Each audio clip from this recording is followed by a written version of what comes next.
We are officially in the holiday season. 2 weeks past Halloween, 2 weeks until Thanksgiving, and I don't even want to talk about how long until Christmas. My question is, how are you doing? This seems to be such a peak time for sweets and treats and things that just aren't normally part of our everyday nutrition. And during this time, what I find is the amount of sugar intake increases maybe even tenfold. I don't even know. But you also see a ton of labels that talk about added sugar, sugar-free, no sugar added. So today I want to talk about the differences so that as you're choosing your treats during this uniquely special time of year, you don't undo all the hard work you've done during the year and sabotage your goals. Because yes, it's really common to do New Year's resolutions, but that doesn't just start on January 1st. That is an everyday choice and lifestyle. So don't wait until New Year's. I want us to learn about sugar, how it can serve you, and how you can make some of the best choices to stay on track and still enjoy your holiday season. So let's go. Are you too busy to prep healthy meals? Do you feel self-conscious about your body and your clothes not fitting right, but you don't have time to work out? Does your life feel unorganized and messy? Do you wish you had routines and habits that made health simple, even with your busy schedule? I know, I've been there. Hi, I'm Shannon Marquita, and no one ever really taught me how to eat healthy.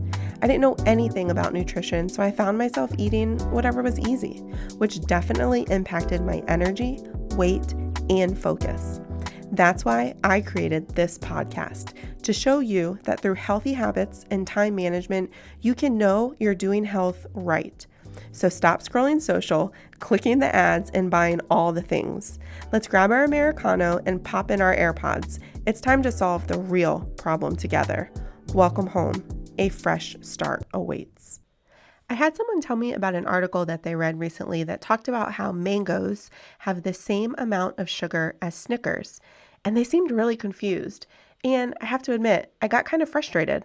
These types of articles aren't entirely false, but they are intended to be deceiving. Do mangoes have sugar? Yes. Do Snickers have sugar? Yes. Are they the same types of sugar though? No. Mangoes have sugar that are naturally occurring. God created mangoes and they have sugar that is naturally in them from when they are blossoming. Snickers are created in a facility. There is sugar added, measured. It is not natural in any way. I'm sorry, Snickers. If you like them, great, but know what you're eating and know that eating a Snickers is not the same as eating a naturally occurring fruit that grows and has all of the ingredients from the moment it is created. So, what I want to talk about today is sugar, how you don't need to be completely afraid of it, you don't need to avoid it, but you do need to know what you are eating, and I want to teach you how to make better choices. High sugar in general can contribute to things like inflammation, chronic conditions, maybe you've heard of some of them, heart disease, diabetes, obesity, liver disease, all sorts of things that are not conditions that we want to encourage. But can we still have sugar? Yes, we just need to make wiser decisions. Your typical white table sugar is never a good choice. If you have it in your pantry, I know it wasn't expensive, please pause this episode right now and go throw it away. Why? It doesn't serve you. It is the most processed type of sugar with added chemicals and just things that you don't want you or your family or even your friends, maybe your coworkers, just kidding, to consume. So what are the types that you should be having? The ones that you're going to see in the store most often that you do want to use and you will not notice a flavor difference are, I think it's pronounced turbinado sugar. I might be saying that wrong. It is spelled turbinado. It has minimal refining process and it's only removing the initial exterior layer of molasses. It's going to remind you of cane sugar, but it's very minimally processed and it doesn't have the additives that other ones do. Another one that can be a good choice is palm sugar. It's also called coconut sugar, so you might see either name, but it's extracted from the sap of the flower buds of the coconut palm tree, and it's known as a natural sugar option because it involves also very minimal processing and no chemicals. And you probably have noticed this if you read more ingredients on the backs of labels of things you're buying. It's becoming more and more commonly used because it's budget friendly and it has a good health aspect. Now, for some of you, myself included, as well as my family, I'm allergic to coconut, so this is not a good option. But for those of you who aren't, coconut is very healthy. Palm sugar, which is also coconut sugar, is very healthy, and you're not going to notice a flavor difference. Another really good option, which is, in my opinion, the best option, is brown sugar. And that's because it's processed in an extremely natural way to maintain as much of the nutrition as possible, including the vitamins and minerals. So when I bake, I only use brown sugar. I don't use anything else. The color might be a little bit darker for whatever you're making because, again, it's brown sugar and not white sugar, but the taste is still sweet and it's natural, and you're not going to notice any kind of funky aftertaste, but it is your healthiest sugar option. Now, that being said, brown sugar is what I use when I bake for other people. When I bake for myself, what I use is the brand Swerve. Swerve. They make a brown sugar option. They make a confectioner's sugar option. They make cake mixes. They make all sorts of things. And the difference is how they make their product. It doesn't cause your blood sugar to peak or spike or to cause the irregularities that normal sugars do, which for someone who might struggle with diabetes or someone who might be trying to work on weight loss, having your blood sugar not have those abnormal peaks is extremely important. And so what I like to do is use Swerve because then I don't worry about inflammation. I don't worry about the sugar peaks and spikes and weird energy changes.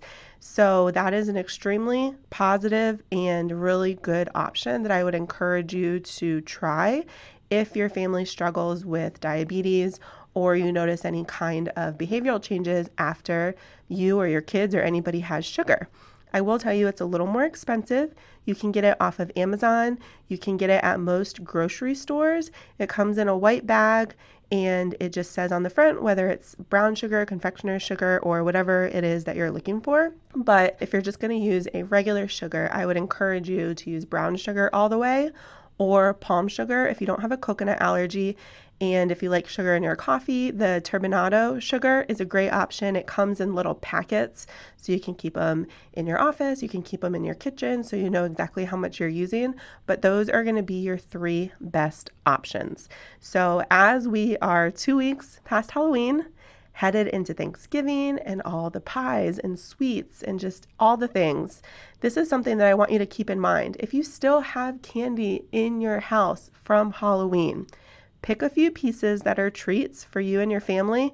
Get rid of the rest. Take it to the office, take it to church, let it be used in the different Sunday school classes as rewards, but you do not need it in your house. That sugar is not serving anyone in your family, and you just need to get rid of it. And I would also encourage you during this holiday season, enjoy baking. Look up some recipes for the things that you love and then substitute ingredients. Anywhere it calls for sugar, pick one of these options: palm sugar, brown sugar, turbinado sugar, Swerve sugar, and make something that you can bring that everybody will enjoy, and you know you can have some at the different events and parties and still stay on track. Because I can almost assure you everything else is going to include sugar that is not good for you. And so this way you can contribute, you can be appreciated, and you can also help support your own goals. I hope this was helpful. In addition to these ingredients, I want to talk for a minute about the different sugar labels. And so what that means is added sugar, no sugar added, and sugar free. Added sugar is for products where literally sugar is added. So if you have something that might be with fruit in it, the sugar from the fruit would be considered natural sugar, but if sugar is added maybe for some sort of topping or extra sweetness, that means that literally sugar was taken from a package, measured out, and added to it. So what you want to try avoiding on labels is the amount of added sugar that you consume. If it just says sugar, you can usually have a pretty good gauge based on the company that is producing it, that it's naturally occurring. Added sugar, which thankfully most companies are being required to label and include now, means that actual added sugar is happening, whether it's white sugar, brown sugar. Usually it's not good sugar and it's the processed kind, but added sugar is not your friend. Sugar-free is also a label that you want to avoid like the plague. Sugar-free means that there is still sugar in it. They are just using fake sugars, kind of like when you drink soda, maybe Diet Coke, something that still is sweet, but they're using ingredients maybe like aspartame or just things that allow for sweetness, but is fake and very, very bad for your system. So sugar-free, do not consume. No sugar added is the way that you are going to want to go. That means that the sugar in it is naturally occurring. So the type of chocolate that might be used, it might be a little more bitter, and that is because it's more natural and it's not going to have your added sugar. Your preference is to avoid sugar-free, have limited added sugar, and try to stay in the no sugar added realm as much as possible.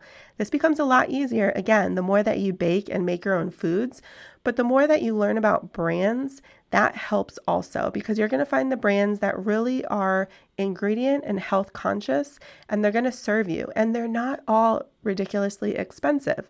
Some of them can be, I'm not going to lie, but a lot of them are very reasonable. And so I encourage you to spend the extra time at your grocery store, walking the aisles, finding the products that you and your family like, and reading the ingredients. And I want to tell you about this amazing app, which I'm going to do an entire episode on. I think it's pronounced Yuka, but it is spelled Y-U-K-A. It is completely free. I encourage you, pause the episode and download it right now. What you do is there has a barcode scanner. When I downloaded this, I went through my entire pantry and fridge and I scanned everything. The amount of things I pitched was humbling, considering you think that you know ingredients, and then you realize, no, not good. But then the amount of things that said they were excellent was incredible. But it's very eye-opening for what you are consuming, what you are using in your household for your family. Now, sometimes it might tell you that it doesn't have a great score, and that might just be, oh, it's a little salty or it has a little too much sweetness, which if you're eating an Oreo, you expect it to be sweet. If you're eating a chip, you might expect it to be salty. Some of the information is not outrageous or going to blow your mind, but sometimes it might. And so how the app works is when you scan the barcode, it gives the product a rating out of 100. So, for example, I scanned some Ritz crackers. It got a score of 0 out of 100.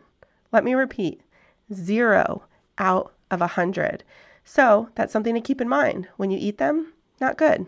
But maybe you know that, and then you just read why. Now, other items that I scanned might be a 70 out of 100, and I think that's a really good score. What's nice about this app is that it explains why. So once it gives a score, you can ask for more information and it'll tell you why it gave you that score. Is it just because some of the ingredients, maybe the level of sodium is high or sugar or fat, or is it because of the ingredients? And then it tells you what additives are included, what hazardous ingredients are included, and it explains it and it cites its resources. All of this for free. It is so fun. I think it's fun. Just go through your pantry, start scanning. And then if you're like me, there is a paid membership option. So I started doing that. You get to pick how much you pay. And so what's neat is before you even go grocery shopping, you can just type in the things that you are debating getting, and it'll tell you its score. So you can decide, do I want this on my grocery list or not? And what's even better is for most items, almost all the items that I've experienced that don't have a good score, They then give you recommendations. So not only are they saying you might not want to get this after all, they're saying here are some suggestions of items to try instead that are much better options. So I'll link all of this in this episode notes. So remember to go ahead into the app, and if you click on the episode, there's a whole notes section with the different links and more about some of the products that we talked about.